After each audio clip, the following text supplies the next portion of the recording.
fait. Hein. Et en fait, le agapé là, c'est un amour désintéressé, un amour divin. Alléluia. Universel, inconditionnel. C'est l'amour qui vient de Dieu. Alléluia. C'est pas un amour charnel, on l'a pas. Personne ne l'a en fait. Amen. On le reçoit. Parce que c'est Dieu lui-même. 1 Jean 4,8 nous dit que Dieu est amour. C'est pas qu'il y a l'amour. Dieu c'est un être comme nous. Après il a l'amour. Non. Il est. C'est comme si c'était son essence en fait. Il est amour. Et l'amour aussi c'est un sentiment en fait. Donc par exemple Dieu nous dit dans Romains chapitre 5 verset 5 que l'amour de Dieu est répandu dans notre cœur par le Saint-Esprit. Alléluia. L'amour de Dieu est répandu, donc c'est un sentiment qui est répandu sur nous. C'est le fruit même de l'Esprit. Quand on a l'Esprit de Dieu, nous allons porter cet amour. L'amour, c'est Dieu en fait. C'est Dieu en nous en fait. Donc en fait, c'est un amour qui est désintéressé, qui nous amène à fonctionner comme le Seigneur. Alléluia. À fonctionner comme le Seigneur. Par exemple, Dieu, tellement il est amour, que il a fait quoi? Il fait don. Il fait don de son Fils pour sauver l'humanité. Pour sauver les hommes. Il n'y a pas d'amour sans sacrifice. Dans le livre de 1 Corinthiens 15, 13 nous dit qu'il n'y a pas de plus grand amour que de donner sa vie pour ses amis. Mais nous étions ennemis de Dieu. Le Seigneur allait au-delà. Il a donné sa vie pour des gens qui l'ont trahi, par notre ancêtre Adam dans le jardin d'Éden. Alléluia.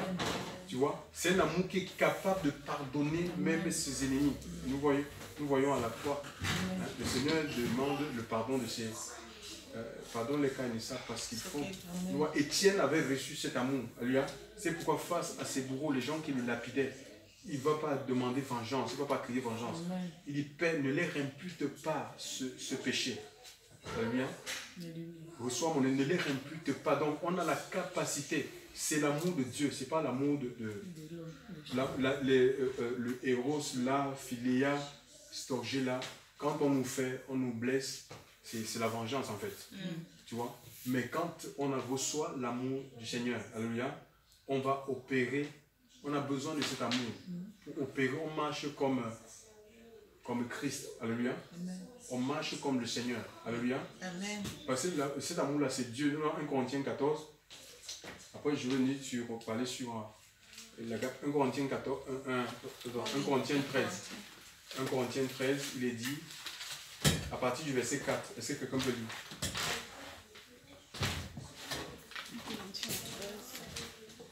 1 Corinthiens 13, 4. Oui. L'amour est patient. Oui. Il use de bonté. Oui. L'amour n'est pas envieux. Oui. L'amour ne se vante pas. Oui. Il ne s'enfle pas d'orgueil. Oui. Il ne fait rien de malséant. Oui. Il ne cherche pas son intérêt. Il ne s'irrite pas. Il ne tient pas compte du mal. Oui. Il ne se réjouit pas de l'injustice. Oui. Mais il se réjouit de la vérité. Oui. Il couvre tout. Il croit tout. Il espère tout. Il supporte tout. Donc, c'est supporter les épreuves auxquelles le Seigneur nous soumet. D'accord? C'est croire à tout ce que la parole de Dieu dit. C'est croire, c'est pas croire, c'est que les hommes, parce que les hommes peuvent nous dire des choses qui sont contraires à la Bible. Pour croire à l'homme de Dieu. C'est que l'homme de Dieu dit non. Tu vois? Et espérer donc les promesses du Seigneur. Alléluia. Ce n'est pas des promesses fallacieuses en fait. Hein. Parce que les promesses du Seigneur sont certaines. Quand on dit l'amour couvre, oui, ça couvre le péché. En fait, ça veut dire que si quelqu'un, il se repent, vient vers toi, il se repent par rapport à peut-être qu'il a manifesté un comportement qui ne t'a pas plu, tu ne vas pas te mettre, parce qu'il s'est repenti, tu ne vas pas commencer à divulguer le péché qu'il est venu confesser, tu vois. Oui, c'est comme ça, tu vas passer outre. C'est comme ça en fait. C'est ça, ça ne veut pas dire qu'on couvre le mal. Non, tu tu vois, où on va cacher le péché s'il n'y a pas de repentance, s'il n'y a pas de confession. Non. Et même aussi, je reviens un peu sur l'amour croire. On parle de croire à tout. C'est croire à tout ce que dit la Bible. Hein. Parce que 1 Jean 4 nous dit que nous ne devons pas avoir foi à tout esprit. Hein, parce qu'il y a des esprits de séduction qui sont rentrés dans le monde. 1 Jean 4. Donc, c'est croire à ce que dit la parole de Dieu. Donc ici l'amour, quand on parle d'amour agapé, cet amour-là nous pousse à l'obéissance en fait. On va obéir à Dieu. D'accord? Cet amour agapé-là, ça va nous pousser au sacrifice. Jean 3,16 dit quand Dieu a tant aimé le monde. Donc il ne peut pas y avoir d'amour sans sacrifice. Tu vas offrir ton corps. Quand tu aimes un homme, une femme, tu t'offres à cette personne-là. Alléluia. Et Dieu, c'est notre époux. Alléluia. Donc on s'offre entièrement. Ce n'est pas à moitié. Ça veut dire qu'on n'aime pas. Alléluia. On s'offre entièrement. Tel qu'on est. On se laisse découvrir tel qu'on est. Alléluia. Tel qu'on est. On n'a pas de parties de notre corps qu'on va essayer de cacher. On cache plus le ventre. Ah oui. Mais oui. Donc, parfois, il y a des similitudes comme ça pour nous enseigner sur ce qui se passe, les réalités spirituelles. Chers frères et sœurs dans le Seigneur. Il n'y a pas. Et Paul va amener cette assemblée à manifester ça. Parce qu'en fait, on ne peut pas. Quand tu aimes Dieu, d'accord, tu es forcé d'aimer les gens. Les gens aussi qui... Amen. Oui, tu vas aimer les gens en fait. Tu aimes les gens tels qu'ils sont en fait. D'accord? Amen. Tu aimes les gens tels qu'ils sont. Quelle que soit leur différence. Alléluia. Oui, voilà. Tu ne vois pas seulement... Parce que Dieu aime tout le monde en fait. Tu vas aimer. Ce n'est pas que tu vas approuver ce que tout le monde fait. Non. Alléluia. Tu seras prêt à aider ces personnes à sortir s'ils sont dans la dépravation. Tu vois... Parce que c'est mêlé à la justice de Dieu. Tu vois, on a vu que l'amour tu peux pas faire, ne supporte pas l'injustice. D'accord? Ne fais rien d'injuste, de malhonnête. Tu ne peux pas supporter de voir les gens souffrir en fait. Tu voudras les apporter ton aide, ton secours. Donc, en fait, quand on aime, mais le Seigneur dit, celui qui m'aime garde mes commandements. D'accord? C'est une preuve qu'on a reçu l'amour du Seigneur. Donc, on va garder les commandements de Dieu. Et ici, il manifestait l'amour agapé comme on fait. C'était une façon aussi par exemple, de partager. Ça nous parle de partage, de charité. De partager ce qu'ils avaient en fait. D'accord? Les gens faisaient des repas.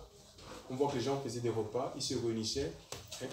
Mais quand tu ne vas pas dire, mais je ne supporte pas un tel, donc je ne veux pas faire, parce que je ne veux pas qu'il doit manger.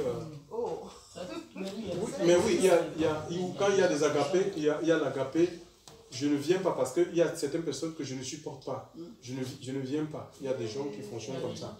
Ou il y en a certains, ou par exemple, ici quand on parle que certains ont faim, ça veut dire qu'il y a certains qui font. Donc, par exemple, il y a des foules qui suivaient le Seigneur que pour la nourriture, en fait. Donc, parce qu'ils multipliaient le pain. C'était pour manger. Il y a des chrétiens, des agapes, qui fréquentent des assemblées, que s'il n'y a pas de réunion avec agapé, ils ne viennent pas. Nous, on l'a connu, en fait. On a eu, dans nos débuts, on faisait presque... des films témoins, on faisait des agapes tous les dimanches en fait. Et puis il y a des gens qui venaient avec des bidons de vin, c'était devenu mélangé. Oui, mais des gens ils saoulaient, mais regarde ici, mais tu vois Corinthe, c'est là, les choses qui se passent à Corinthe là, ça se passe dans l'église aujourd'hui, mais les gens ils se mettaient à saouler, je vous assure. Au point où le Seigneur nous a demandé d'arrêter ça en fait. Qu'il faut arrêter ça en fait, c'est important qu'il faut arrêter ça. Parce qu'en fait, oui, les agapes aussi, c'est une occasion où le Seigneur nous éprouve. Parce que les choses qui ont changé dans notre vie vont se manifester. Quand on me dit qu'il y a des gens qui ont, ou pendant que, attends, je vais lire ce passage-là. Regardez, ici, il est dit, à 1 Corinthiens 11, là, c'est où? 1 Corinthiens 11, il est dit, car lorsqu'on, oui, chacun prend par avance son propre souper et l'un a faim. Tu vois? Donc il y a des gens qui ne partageaient même pas. Ils faisaient leur nourriture uniquement, oui, pour eux. J'ai vu ça dans les assemblées, frères. Que pour eux, en fait, il est là et pourtant tu fais, c'est pour tout le monde. Alléluia. Et quand tu vas faire, en fait, quand on reçoit l'amour de Dieu, c'est pour sortir le meilleur de nous. D'accord? Le meilleur. Tu voudras le meilleur pour les autres. Tu ne vas pas faire, peut-être tu vas faire un repas avec l'intention qu'il ne faut pas que les gens mangent ce repas pour que je puisse ramener ce repas chez moi. Mais il faut laisser en même temps les autres. Pourquoi tu l'apportes alors? Oui, mais donc il peut y avoir ça. Il y a de tout. Donc, et on doit sortir. Si on a cette mentalité, il faut qu'on sorte de ça en fait, tu vois. Parce que ça ne sert à rien de sortir si on sort des assemblées. Parce que c'est les choses qu'il y a dans les assemblées. Je vous assure, il y a des gens même qui vont dans les fêtes, dans tout ça dans le monde. Dans les fêtes, ils vont comme j'ai mon pantalon là, je veux faire coudre des plastiques dans les poches. Donc pendant qu'on que c'est beau le mariage, que c'est beau, on va envoyer une vidéo, tu prends, tu mets dans la poche. Que c'est beau le mariage. Donc tu vois. Tu calcules. Oui. Tu jettes un regard à droite, un regard à gauche. Tu prends, tu mets dans la poche. Moi, j'ai vu une soeur qui venait ici, quand elle a enlevé son foulard, et pour mettre les beignets soufflés, quoi. Donc, j'étais un peu choqué, quoi, tu vois. Des beignets soufflés, on ne défend pas. Imaginez un peu, quand on pose la nourriture, on ne défend pas que les gens se servent. Mais on ne peut pas se servir au point où les gens, ils ont faim. Regarde, le dimanche dernier qu'on a eu ici, il y a des gens qui sont venus après. Hein? Et ces gens-là voulaient manger. Certains voulaient du poulet. Ils voulaient du poulet. Moi-même, je n'ai pas mangé le gâteau. Mais il y avait des parts de gâteau déjà à côté. On doit se servir après que tout le monde... Oui, quand on met la nourriture, oui, il ne faut pas que les gens, pendant qu'on commence à mettre la nourriture de côté. Non, alléluia. On mange, c'est à la fin, le reste qu'on va, on doit... parce que c'est pas... Après, c'est une journée que nous passons aussi, ça devient difficile pour le soir. Ça fait que chacun, mais s'il y a certaines qui commencent pendant les agas, ou avant les agas, commencent à se servir, à mettre la nourriture de côté. Pour eux, les autres vont faire comment? Et c'est pourquoi ici, il y a des situations, des gens qui ont faim, parce que les gens pratiquaient, ils manifestaient ce genre d'attitude. Et c'est pas bon, même en tant qu'enfant de Dieu, parce qu'on est témoin. Si on laisse les mauvaises habitudes nous gagner, nous allons les transporter à l'extérieur, là où on va. Parce qu'on sera invité dans une fête.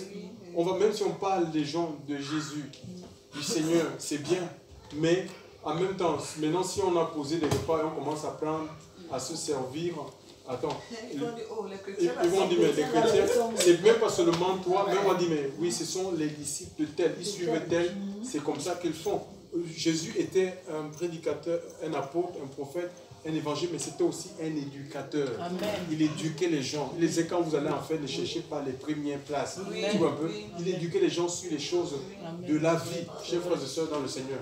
Donc, la repentance, ce n'est pas un changement de cadre, de milieu. C'est un changement d'esprit. D'accord? On doit changer c'est un changement de mentalité. Alléluia. Donc, il faut qu'on change dans notre façon de faire parce que nous sommes des témoins et les gens nous voient, chers frères et sœurs. Les gens nous voient. Donc, les gens, certains, ils avaient faim, d'autres, ils étaient ivres. On ne vient pas pour s'enivrer. Tu vois, on ne vient pas pour, vraiment, on ne vient pas pour, je vais m'enivrer ou je vais manger, je vais remplir le plat au point où ça... Non, la nourriture ne fuit pas. Tu peux te servir... Tu peux te servir 1, 2, 3 fois. Alléluia. Oui, mais tu ne te sers pas comme si la nourriture était en train de fuir au point où ça tombe. Non, chers frères et sœurs dans le Seigneur, il faut penser aux autres. D'accord? Il faut penser que tu n'es pas seul. Amen. Il y a des autres, alléluia. Les autres aussi sont là. Donc, Corinthe, là, c'est terrible. Hein? Donc, c'est pas, les dons spirituels, c'est pas ça qui fait de nous des êtres spirituels, c'est le caractère qui a besoin d'être changé. Alléluia. Et nous avons besoin de nous revêtir le caractère de Christ, c'est le but de la parole. C'est pourquoi la parole de Dieu est prêchée et enseignée. Alléluia. Pour nous amener à nous harmoniser nos vies avec le Seigneur. Donc, et vous savez, il y a un prix pour toute chose. Donc on ne peut pas, David a dit, je ne peux pas offrir à Dieu des choses qui ne me coûtent pas.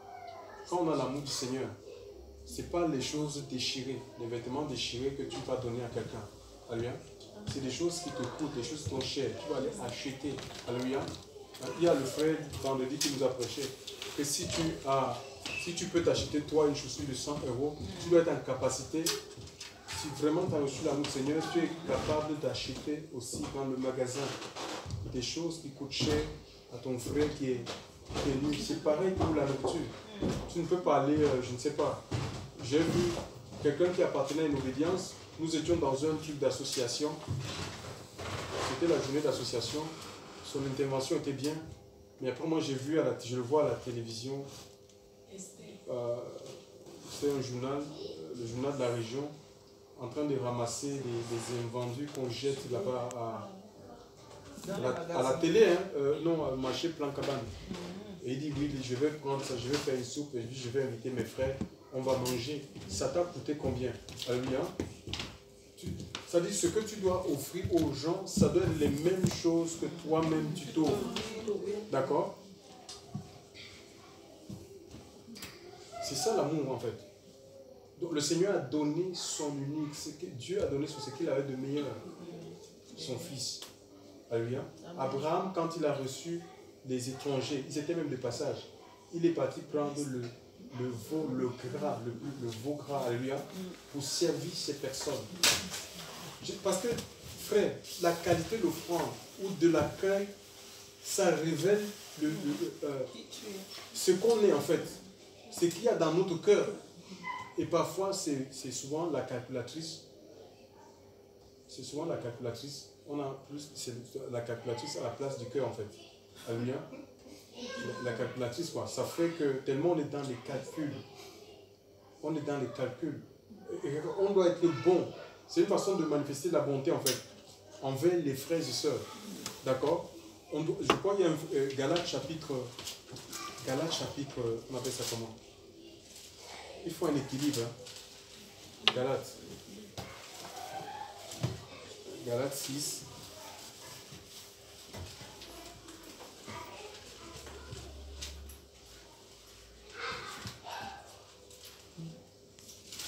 Galates 6, je crois que c'est le verset 9 à 10, qu'est-ce qu'il dit? Si quelqu'un n'a pas, je peux lire, s'il vous plaît.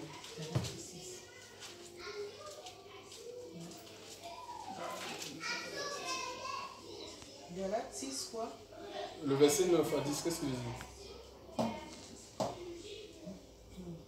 Et ne perdons pas courage en pratiquant ce qui est bon, car nous moissonnerons au temps convenable si nous ne nous relâchons pas. C'est pourquoi, pendant que nous en avons le temps, pratiquons ce qui est bon envers tous, mais principalement envers ceux qui sont de la famille de la foi. Alors maintenant, parfois, on fait des grands repas à nos amis païens, des grands repas avec des bons vins aux païens. Mais j'ai vu une soeur ici qui a loué une villa à 2000 €, étudiante, 2000 € pour faire un anniversaire à ses amis païens. 2000 €. Elle a dépensé plus de 1500 €. Quand on demande aux gens qu'il faut soutenir, contribuer pour la voiture, rien. C'est grave, hein? C'est grave ça, je vous assure. C'est grave. On va dire, oui, mais c'est quand même un étudiant, il n'a pas l'argent, machin. 2 millions. Et parfois, Dieu permet comme ça. Et puis, tu vois les publications sur Internet, tu dis, mais ça, c'est quoi? Fréquenter des restaurants qui coûtent cher. Pas moins de 100 €, quoi. Mais c'est des gens qui n'ont pas offrande, rien. Ils n'ont pas. Ils ont l'argent pour eux. Ça, c'est l'amour égoïste, en fait. Qui veut seulement recevoir et qui exige même des autres sans contrepartie. C'est pas de Dieu, ça. Alléluia.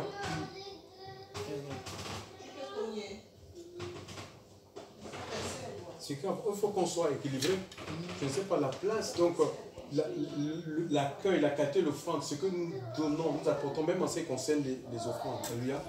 Ça révèle le niveau d'amour que nous avons pour le Seigneur, pour les frères et sœurs, chers frères et sœurs dans le Seigneur. Alléluia. Parce que l'apôtre Jean dit, n'est même pas seulement à bout des lèvres, hein. C'est des actes, chers frères et sœurs. Alléluia. C'est en vérité, mais aussi en acte. C'est des actes que nous faisons qui révèlent si effectivement nous aimons Dieu, la place que les frères et sœurs ont dans notre cœur. Alléluia. Amen. Oh. Donc il faut que, ici, chers frères et sœurs, nous devons changer de mentalité. Alléluia. C'est ça. Dieu nous appelle à un changement de mentalité. Il faudrait, parce que si déjà on est nombreux, on n'est pas trop nombreux ici. Si on commence, si certains n'arrivent pas à manger parce que certains ils commencent à faire des réserves pendant que nous sommes en train de s'asseoir, c'est pas bon, hein? Si les gens vont, imagine un peu que si des gens viennent, les SIF, quelqu'un peut humer l'odeur là. On a vu ça, on a vécu ça. Quelqu'un passe, il hume, il sent la routine, il a faim, il va monter ici. Imagine, il n'y a plus rien. Pendant qu'il n'y a plus rien, tu vois, il peut être évangélisé comme ça, on va lui servir à manger. Il sera gagné à Christ comme ça. On peut avoir quelqu'un, il faut penser à ça. Il y a des autres, on n'est pas seul. On ne défend pas aux gens. Tu peux apprécier un repas, un menu, mais il faut attendre, attendez s'il vous plaît. Je parle à tout le monde. Hein. Il faut attendre à la fin. Parce qu'en fait, les agapes, ce n'est pas un moyen où chacun va maintenant venir faire ses courses. Hein? On n'est pas dans un supermarché, ce n'est pas un supermarché. Si on veut aller dans il y a un supermarché là-bas en bas, on appelle ça vraiment. Carrefour City. Oui, il y a Carrefour City. Donc voilà, c'est pas un supermarché, s'il vous plaît. Alléluia. Les agapes, ce n'est pas un supermarché, ce n'est pas un lieu où chacun vient faire ses réserves. Non, alléluia. On vient, c'est un lieu où on est de convivialité, on est content de partager ce qu'on a. Parce qu'on ne se voit pas tous les jours, alléluia. Peut-être n'ont pas l'occasion de nous inviter. Normalement, on doit s'inviter, alléluia. On doit s'inviter tous les jours. Les enfants de Job, ils s'invitaient, alléluia, hein, pour partager les repas, alléluia. Voilà, que le Seigneur nous bénisse, qu'il nous aide et nous allons prier vraiment que Dieu déverse, qu'il déverse son amour dans nos cœurs, alléluia. Nous voulons aimer Dieu comme il nous a aimés, alléluia. Nous voulons vivre pour le Seigneur, sortir des calculs. Nous, on est prêts à ouvrir notre maison. Chers frères et sœurs, alléluia. Oui, ouvrir notre maison. Parce que le Seigneur ne dise pas en ce jour-là, j'étais étranger, vous ne m'avez pas accueilli. Pour accueillir un étranger, chers frères et sœurs, qu'on est prêt à quelqu'un qui est nu, prendre son argent comme ça pour aller acheter le vêtement, hein, et donner à cette personne, qu'on est prêt à aller faire des courses pour un frère, pour une sœur, alléluia, qui est en difficulté. Hein, pour que le Seigneur ne dise pas que j'avais faim, vous ne m'avez pas donné, à manger. Aujourd'hui, les chrétiens ne veulent rien dépenser, ni faire des offrandes, ils ne veulent rien dépenser. Ils ont même développé des gens qui sortent même des systèmes religieux où on va avec les papiers, on peut le faire, mais moi je dis que ça ne se fera jamais ici. Aller chercher les invendus de Carrefour, des trucs périmés, pour commencer à dire que oui, on fait du social. L'église c'est pas la mission première, l'église de faire du social. On doit gagner les âmes pour le Seigneur. Alléluia. Et l'évangile délivre de la pauvreté. D'accord? L'évangile nous rend autonomes. D'accord? David a dit dans la loi, hein, dans un de ses psaumes, je crois psaume 37, verset 25, il dit, j'ai été jeune, j'ai vieilli et je n'ai jamais vu le juste abandonné, ni sa postérité mendiant son pain. Nous sommes la postérité d'Abraham par la foi en Christ. Donc, ce n'est pas pourquoi on vit dans la manche. Alléluia. Hein? Non. Qu'on soit des mendiants, nous ne sommes pas des chiens, chers frères et sœurs dans le Seigneur. Nous ne sommes pas des chiens. Le Seigneur a traité d'une femme C'était une femme cananéenne. Hein. Il dit, elle criait derrière elle, elle voulait la délivrance de sa fille. Il dit, mais on ne donne pas la nourriture. Le Seigneur dit qu'on ne donne pas la nourriture des enfants aux chiens. Nous sommes les enfants de Dieu. Donc on a droit à la nourriture. Les enfants, ils mangent à table. Alors, et il dit non, mais même les chiens, ils mangent les miettes. Oui, mais frère, le Seigneur ne nous a pas appelés à manger les miettes des autres. Alléluia. Hein? Non, il veut que nous mangions à table. Et il frapperait à une église. Il y a une église dans la Bible, là, dans l'Apocalypse, où le Seigneur frappe, il veut rentrer, il dit qu'il veut souper. Si tu ouvres, je vais souper. C'est un problème d'intimité. On doit ouvrir notre cœur. Alléluia. Notre cœur doit s'élargir pour le Seigneur. Alléluia. Et il va prendre le contrôle de nos vies. Même dans le domaine des finances. Hein? On ne peut pas être en... Regardez, il y a des gens qui sont... On est en janvier, on est en novembre. Il y a des gens qui pensent déjà au 31 décembre, les cadeaux, machin, les calculs. Je vais faire comme si... Non, mais franchement, il faut vivre le présent avec le Seigneur. Alléluia. Amen. Et laisser l'avenir entre les mains de Dieu. On ne peut pas fonctionner comme ça, chef dans le Seigneur. Amen. Hein? On doit avoir foi en Dieu. Regardez ce que Marie de Magdala, elle avait offert, c'était un parfum. Ça coûtait 300 deniers, il m'a dit 12 000 euros. Parce que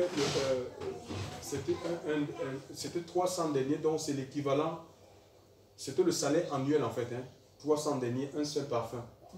Répandu sur une seule personne, sur le Seigneur. Et ça a indigné même certains apôtres. Ils ont dit, mais à quoi bon cette fête? On pouvait prendre ces parfums tellement ils se souciaient des pauvres. Et leur donner, vendre et puis prendre cet argent, le donner aux pauvres. Donc cet argent-là équivalait au SMIC en fait, un SMIC annuel. Disons 12 000 euros. Le Seigneur dit, vous avez toujours les pauvres avec vous, vous n'avez pas. Tu vois, donc c'est comme ça parce que la femme, elle avait reconnu la valeur du Seigneur. Alléluia. C'est ça, donc on ne peut pas offrir des choses qui ne nous coûtent pas. Hein? Ni aux frères, on va apporter des choses qui ne nous ont... On va, je ne sais pas, on va aller, je ne sais pas, chercher... Comme il y a un jour, une soeur nous a invités, j'étais dans le bâtiment. Après, il dit à ma femme, il faut venir avec le riz, il faut venir avec le pain, il n'y a pas le jus. J'ai dit, mais c'était comme si nous encore, c'est nous qui... C'était grave, mais j'ai dit, mais c'est quoi ça? Et ce n'était pas que c'est des gens qui n'avaient pas l'argent, ils avaient l'argent. Il faut avoir peut-être 4 000 euros par le mois. Non, le problème, ce n'est pas un problème d'argent. Moi, je vois des églises dans la Bible qui étaient pauvres, mais parce qu'ils s'étaient donnés à Dieu. Ils s'étaient donnés entièrement à Dieu. Et ils donnaient même ce qu'ils n'avaient pas. Donc, c'est le secret, en fait. C'est se donner, donnons-nous réellement. Donnons-nous réellement au Seigneur. Alléluia. Et nous allons l'expérimenter dans tous les domaines. Amen. Que Dieu nous bénisse. On prie le Seigneur qui répande son amour.